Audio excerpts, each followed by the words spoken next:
Gila Kesla, New Guatman, Francis Dick, Gayashinla Musrabak Zawadinoch. My name is Francis Dick. I come from Kinkham Inlet, BC, and that's up on it's up north behind Port Hardy on the mainland. And my name Francisdick, because it's my lifeline and it's inspiring, gives me hope, joy, pushes me forward, pushes my boundaries, and uh, and it gets me also to connect with people such as yourself. I think it's important because everybody's different. Everybody has different ways of healing, and you have to search out what's best for yourself and what works. And I think it's really important to explore all the various areas rather than just taking somebody's opinion to say this is what I think you ought to do because I know best. The only person who knows best is yourself. I think I just said it all. It's inspiring. It connects me to people, and just the innate healing that happens when you sit down to begin to create. You're just in a whole other zone. So it's a meditative state that's very calming. I think being able to express myself through my history, through my legacy. So every family where I come from has what is called a leda, which is a box of treasures. And within those treasures, you have dances and you have songs and you have rites that belongs to only you and your family. And every family has those. And to be able to be with my family and to dance in a traditional big house to express who we are has been a huge healing factor in my life as a survivor. The big house is a huge ceremonial house that initially our people used to live in, and there'd be maybe 4 to 5 families who would live in the big house. But there'd be ceremonial houses too, so there would be totems and great big beams that represented parts of the earth. So all the beams had a story. Every little part within that big house has a story. When you walk through the door of a big house, you walk around. There are protocols in terms of how you carry yourself within the big house. Um, it is a place. It was a place of sacredness, a place of healing, uh, a place to practice, well, to be your spiritual self with your family and your community. And other communities would come. And I don't find it to be that anymore, unfortunately. God.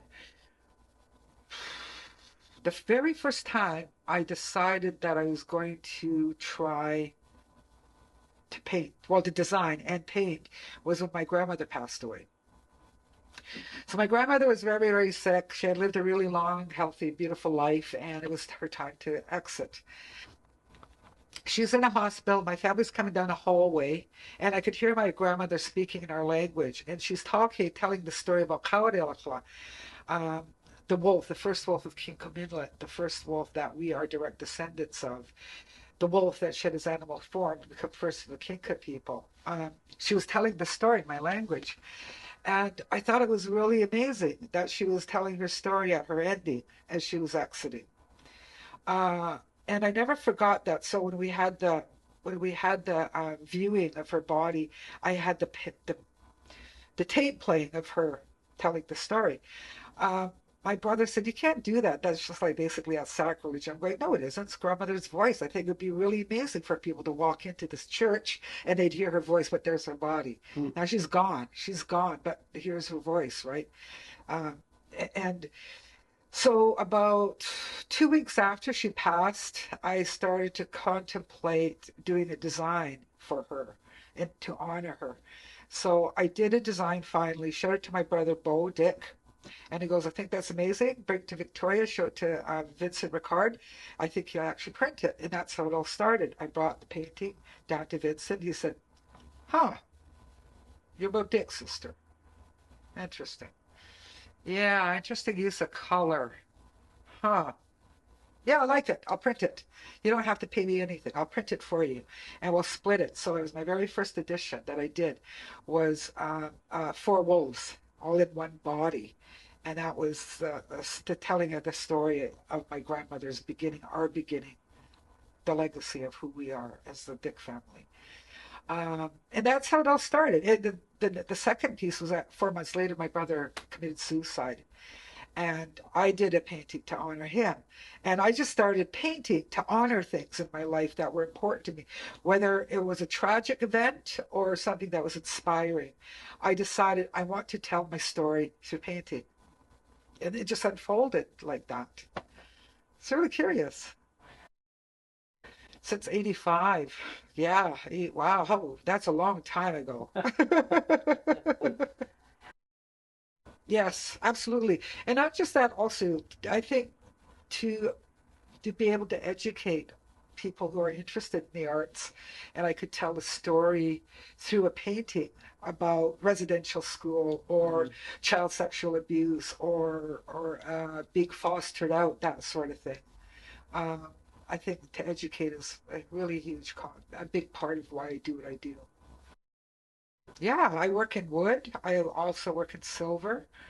If you can do a design on paper, you can apply that to absolutely any medium at all. So I work in all kinds of mediums. I work in glass, I paint drums, I work in canvas, obviously, silver, wood, sandblasting, like tables, doors, that kind of stuff. Oh, yes. The desk project for Orange T-shirt Day. Yeah, the interesting thing about that project, I have a friend who works at Swans. He's a manager down there, but he's also an incredible artist. And I think he is an amazing man.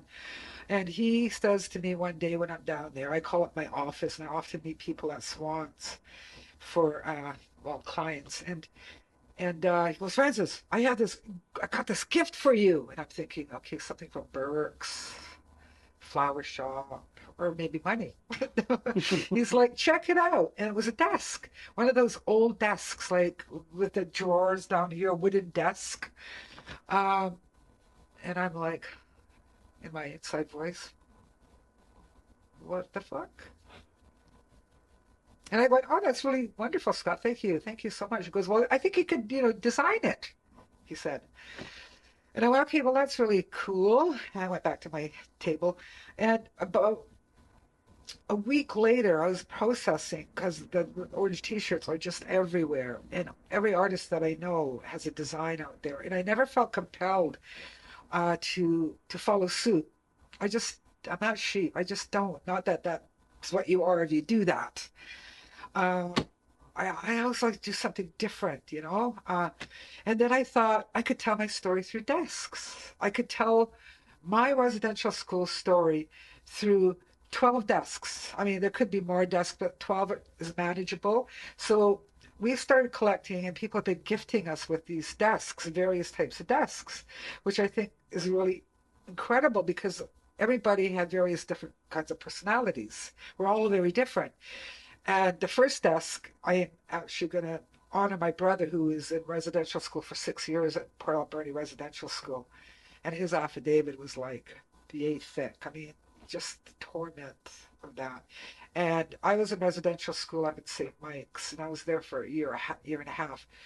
Um, but I would tell my brother's story through the desk. And uh, my brother, when he was 5 years old, my grandfather had a potlatch, and he got my brother to dance on these coppers. And you're going to have to Google what coppers are. You're going to have to go find that out on your own because it's a long history. It's an incredible, incredible history. And so my brother danced on these coppers when he was 5, upon these coppers, which is, really kind of, it's unheard of. You don't do that. It's a powerful thing. It spoke to who he is, where he came from at that time, and of course things changed after I went through residential school. The downfall of our cultural empire in my mind, um, sacrilege to profane in my mind. But I'm going to do coppers, cut out coppers of wood and place a desk on it. But I'm also going to do our designs of a wolf and uh, our crests that he holds because he is now the chief of the Dawson side of the family because my grandfather adopted him. And the second desk, I will honor myself. And I have no idea what that's going to look like. I just trust the process.